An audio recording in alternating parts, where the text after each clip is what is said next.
किसी एक अज्ञात राशि का हमें मान क्या होता है वहाँ से प्राप्त हो जाता है। तो विलोपन विधि में हम क्या करते हैं, किसी एक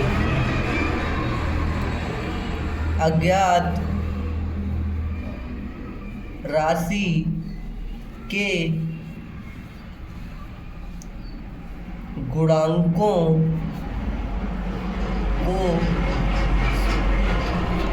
बराबर करते हैं। ठीक है, गुणांकों को बराबर करते हैं, तब हमें यहाँ से किसी एक अज्ञात राशि का मान ज्ञात हो जाता है और इस मान को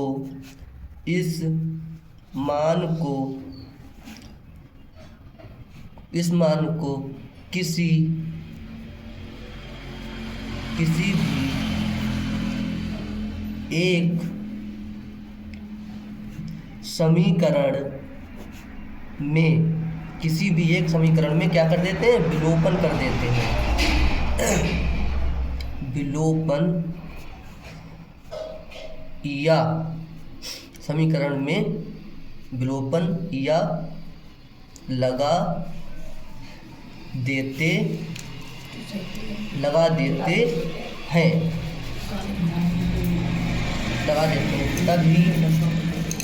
तभी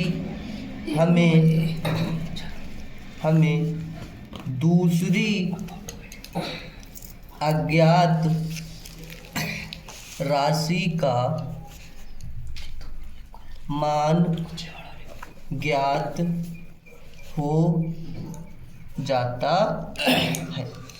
समझ में आ गया? ये होती है विलोपन विधि। विलोपन विधि में हमें क्या करना होता है, विलोपन विधि में सबसे पहले हमें दो समीकरणें दी होती हैं।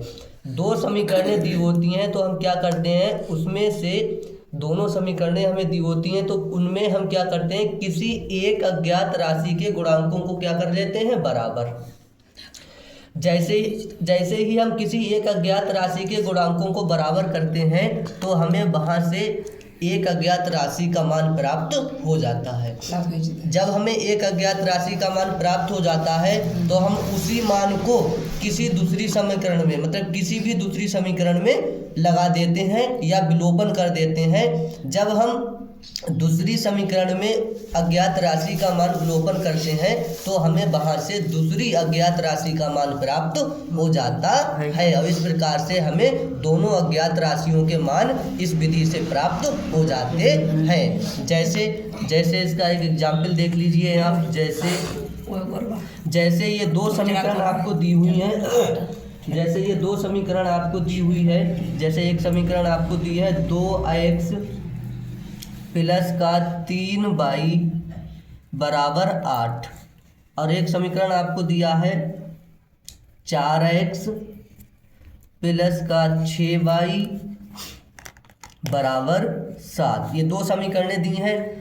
अब इसको मान लो उन्होंने कहा कि इसको आप क्या करेंगे, विलोपन विधि से हल करेंगे। ठीक है, तो कैसे करेंगे, अभी आपको बताया कि विलोपन विधि में सबसे पहले हम क्या करते हैं, एक अज्ञात राशि के गुणांक को बराबर कर लेते हैं। तो देखिए हमें यहाँ दो अज्ञात राशियाँ पता है, एक अज्ञात राशि x है, एक अज्ञात राशि है y। तो विलोपन विधि ये कहती है कि आप इन दोनों में से किसी एक अज्ञात राशि के गुणांकों को क्या कर लो, बराबर। गुणांक को समझते हैं, जो इनकी गुणा में लिखा है वो क्या होता है, गुणांक। जो x की गुणा में लिखा गुणांक, जो y की गुणा में लिखा है वो गुणांक होता है। तो विलोपन विधि यही कहती है कि आपके पास जो समीकरणें हैं, अगर आपको विलोपन विधि से हल करना है तो पहले आप किसी एक अज्ञात राशि के गुणांक को क्या करिए, बराबर करिए। ठीक है, तो सबसे पहले हम एक अज्ञात राशि के गुणांक को बराबर कर लेते हैं, या तो x वाले गुणांक को बराबर कर लो या y वाले के कर लो। तो जो हमें आसान पड़ेगा उसी को हम कर लेंगे, ठीक है, जो हमें आसान पड़ेगा उसी को कर लेंगे। तो देखिए यहाँ x कितना है 4, x के गुणा में कितना है 4, तो एक गुणांक बराबर कर लो, या तो इसको 4 बना लो, या देखो अब 4 से 2 तो नहीं बना सकते, ठीक है, 2 को 4 बना सकते हो, तो या तो इसको 4 बना लो, जैसे ये 4 है तो यहाँ पे भी 4 कर लो क्योंकि बराबर करना है आपको गुणांक, या फिर क्या करो इसको क्या करो 6 बना लो, ठीक है, ये 6 है तो इसको 6 बना लो, मतलब चाहे इसको बराबर कर लो और चाहे इसको बराबर कर लो, ठीक है। तो हम x को भी बराबर कर लेते हैं, ठीक है। तो देखिए x को बराबर करेंगे तो कैसे करेंगे, इसको हमें 4 बनाने के लिए क्या करना पड़ेगा, इसको हमें अगर 4 बनाना है तो इसको 2 से गुणा करें, तो यहाँ क्या करेंगे, यहाँ इसको हम 2 से, ये बना दो समीकरण 1 और ये बना दो समीकरण 2। अब इसमें हम क्या कर रहे हैं, इस समीकरण में हम क्या कर रहे हैं 2 से गुणा कर रहे हैं, ठीक है, 2 से क्या कर रहे हैं गुणा, तो यहाँ लिख देंगे समीकरण 1 में क्या करा हमने, समीकरण 1 में 2 से गुणा करने पर, समीकरण 1 में हमने 2 से गुणा करा, तो देखिए अब करिए गुणा, 2 की गुणा करो कितना हो जाएगा 4, और क्या आ जाएगा x, फिर ये प्लस है तो प्लस लगा दो, अब 2 3 की गुणा करो, 2 3 6 हो जाएगा, 2 3 6 हो जाएगा, और क्या हो जाएगा भाई बराबर 2 दूनी 4 और 2 3 क्या हो जाएगा 6 हो जाएगा, ठीक है। ये कितना हो जाएगा, ये हो जाएगा 4y और बराबर ये कितना हो जाएगा 2 8 16 हो गया, ठीक है। यस। अब यहाँ पर इसको ऐसे उतार लीजिए, ये 4x हो गया, ये प्लस का कितना हो जाएगा 6y हो जाएगा, और बराबर ये कितना हो जाएगा यहाँ पर ये हो जाएगा तुम्हारा ये 7 ही रहेगा, ठीक है।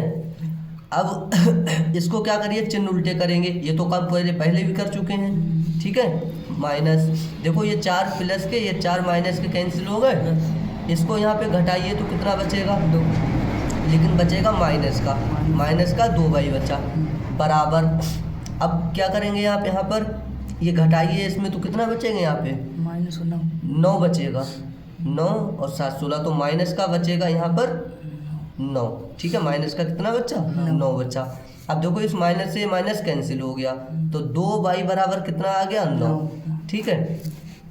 अब देखिए क्या करेंगे, इसको हम यहाँ पर ये वाला कहाँ चला जाएगा गुणा में, तो y बराबर कितना हो जाएगा 9/2। देखिए एक अज्ञात राशि का मान ज्ञात हो गया हमें, यस। और ये विलोपन विधि में यही तो कहा था कि आप किसी एक गुणांक को बराबर करिएगा, जैसे ही आप किसी एक गुणांक को बराबर करेंगे आपको एक अज्ञात राशि का मान प्राप्त हो जाएगा। अब जब एक अज्ञात राशि का मान प्राप्त हो गया आपको, तो क्या करिए इस एक अज्ञात राशि का मान जो आपको प्राप्त हुआ है इसको किसी भी समीकरण 1 में लगा दो, चाहे 1 में लगा दो चाहे किस में लगा दो 2 में लगा दो, ठीक है। तो हम क्या करेंगे, हम समीकरण 1 में y का मान लगा देंगे, ठीक है। अब देखो y का मान समीकरण 1 में लगाने पर, अब समीकरण 1 हमारे पास क्या है 2x प्लस का 2y बराबर 8, यही तो है 2x प्लस 2 गुणा y का मान बताइए कितना आया 9/2 बराबर 8। देखिए 2 से 2 क्या हो गया कैंसिल, तो ये बचेगा यहाँ पे 2x प्लस कितना बचा 9 बराबर कितना बचेगा 8, इसको इधर भेज देंगे तो ये हो जाएगा 2x बराबर ये 8 और ये इधर जाके क्या हो जाएगा माइनस का हो गया 9। अब इसको घटाइए जरा कितना बचेगा माइनस का 1 बचेगा, ये कहाँ चला जाएगा गुणा में, तो ये हो जाएगा माइनस का 1/2। ये हमें दूसरी अज्ञात राशि का मान प्राप्त हो गया। इस प्रकार से ये विलोपन विधि आपकी क्या हो गई कंप्लीट हो गई। तो हमें विलोपन विधि में क्या करना है, सबसे पहले जब भी हमें 2 समीकरणें दी हों और हमसे ये कहे कि आप इन समीकरणों को विलोपन विधि से हल करिए, तो आपको सबसे पहले क्या करना है, किसी एक अज्ञात राशि के गुणांकों को बराबर कर लेना है। जैसे ही आप एक अज्ञात राशि के गुणांक को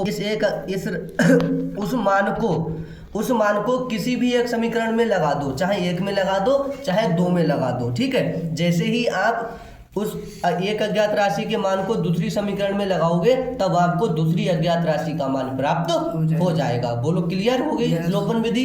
अब इस विधि से सवाल आ जाए तो कर लेंगे। ठीक है।